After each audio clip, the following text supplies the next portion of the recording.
महादेव हर। आज आपसे एक ऐसे विषय पर बात करने के लिए आया हूँ, हनुमान चालीसा। हनुमान चालीसा में आजकल बहुत सारे विद्वान लोग जो है बहुत सारी त्रुटियां निकालते रहते हैं कि तुलसीदास जी ने ये गलत लिखा, इसमें ये छेड़छाड़ हुई है। बहुत सारी कड़ी है, परंतु एक ही कड़ी पर मैं बात करना चाहता हूँ। शंकर सुवन केसरी नंदन, यह जो हनुमान चालीसा में कड़ी है, अब बहुत सारे विद्वान ये बोलते हैं कि शंकर सुवन ये गलत लाइन है। शंकर स्वयं केसरी नंदन, यानी शंकर भगवान शिव ही स्वयं हनुमान जी का रूप है, तो शंकर स्वयं केसरी नंदन, यह लाइन यहाँ पे सही रहेगी। ऐसा बहुत सारे विद्वान बोलते हैं और तथाकथित कथाकार इत्यादि बहुत सारे ऐसे मनगढ़ंत अपनी विचारधारा लेकर अभी जो बैठे, वो सब अपने अपने विचार रखकर हनुमान चालीसा में जो तुलसीदास जी ने जिसकी रचना की है, जिन्होंने रामायण का अनुवाद करके रामचरितमानस अवधी भाषा में लिखी, उस सदी के उस समय के बहुत बड़े विचारक, विचारधारा और बहुत प्रबल अपनी वाणी और अपनी क्षमता शक्ति से ग्रंथों की रचना जिसने की, ऐसे महानुभाव महापांडित्य पे आजकल के बड़े विद्वान बहुत सारी उंगलियां उठाते हैं और उनकी लिखी हुई जो चीज़ें उनमें त्रुटियां निकालते रहते हैं। परंतु तुलसीदास जी ने जो ग्रंथ में जो भी लिखा है वो सभी सत्य है, उसमें एक भी शब्द जो है वो गलत नहीं है।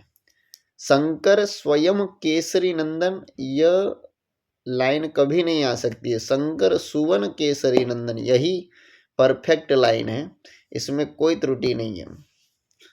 क्योंकि अगर शंकर स्वयं केसरी नंदन होगा, पूरी पीठाधीश्वर शंकराचार्य जगत गुरु महाराज जी ने बात कही कि पिता का पुत्र जो है वही पिता के स्वरूप ही होता है। आप किसी को गुरु मानते हो तो उसका लड़का भी आपके लिए गुरु समान ही है, वो गुरु का प्रतिबिंब ही है।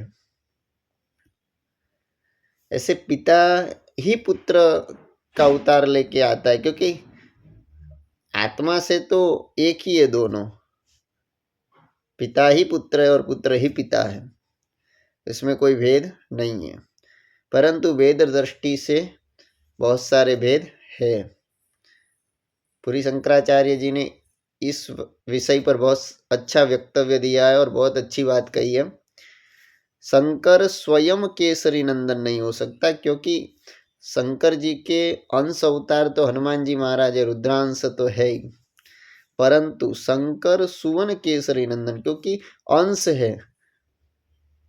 गणपति चालीसा में भी गणेश जी के लिए भी शंकर सुवन का ही प्रयोग किया गया है, क्योंकि शंकर जी के पुत्र हैं। तो इस नाते हनुमान जी जो है वो शिव जी के पुत्र है, न कि शंकर स्वयं। हाँ, जो रुद्र में शक्ति है, सामर्थ्य है, जो शिव में शक्ति सामर्थ्य है, वही सामर्थ्य हनुमान जी में है, लेकिन परंतु हनुमान जी पुत्र है। शंकर सुवन केसरी नंदन, अगर शंकर स्वयं हो गए तो फिर केसरी नंदन जो लाइन है उसको आप कहाँ पर रखोगे। और दूसरी बात कि शंकर जी का भी परिवार है, गणपति जी उनके पुत्र है, कार्तिकेय उनके पुत्र है, पार्वती जी उनकी पत्नी है, भार्या है। तो हनुमान जी स्वयं शिव ही हनुमान जी है, हनुमान जी स्वयं शंकर स्वयं है, तो पार्वती जी को आप हनुमान जी के किस रिश्ते से, किस नाते से फिर आप बुलाओगे, या फिर कौन सा संबंध वहां पे होगा। क्योंकि शंकर ही स्वयं है, तो फिर यह यहाँ पे आप थोड़े मार खा जाओगे, क्योंकि शिव जी की पत्नी भी है पार्वती जी, उमिया जी, तो हनुमान जी में और पार्वती जी में फिर अंतर क्या रहा। तो इसीलिए शंकर जी के पुत्र ही हो सकते हैं हनुमान जी। तो ये जो भी तथाकथित विद्वान लोग हैं हनुमान चालीसा में त्रुटि निकालते हैं, बहुत सारे लोग बोलते हैं कि मुगल काल में, फलाना काल में, ढिकना काल में शास्त्र ग्रंथ है, उसमें छेड़छाड़ की गई है।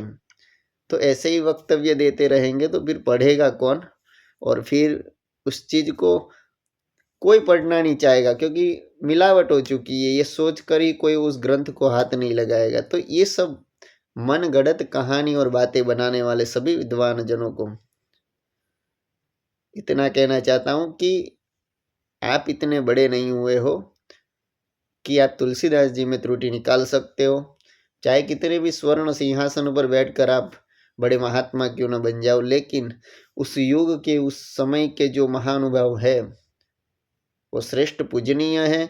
उनकी जो वाणी है वो पत्थर की लकीर है, और उन्होंने जो ग्रंथ लिखे हैं उन्हीं को पढ़कर, उन्हीं का रटन कर कर आप आज सबके सामने कथा कहते हो, और उन्हीं के अभ्यास करके आप अपना जीवन यापन कर रहे हो। और एक कथा जो माध्यम आप आज जो जितने कथाकार कह रहे हैं, वह पूर्व काल में जितने महर्षि संत हुए हैं, उन्होंने जो बताया है, जो लिखा है, जो सुनाया है, वही आज हम उसको रटन कर कर करके सबको शिक्षा दे रहे हैं। तो आप पढ़े लिखे हो सकते हो, आप उस चीज में मास्टरी हासिल कर सकते हो, आप परिपूर्ण हो सकते हो, लेकिन पूर्व काल के ऋषि मुनि संत महात्मा जो है उनमें त्रुटि निकालने का आपका कोई अधिकार नहीं है। महादेव हर।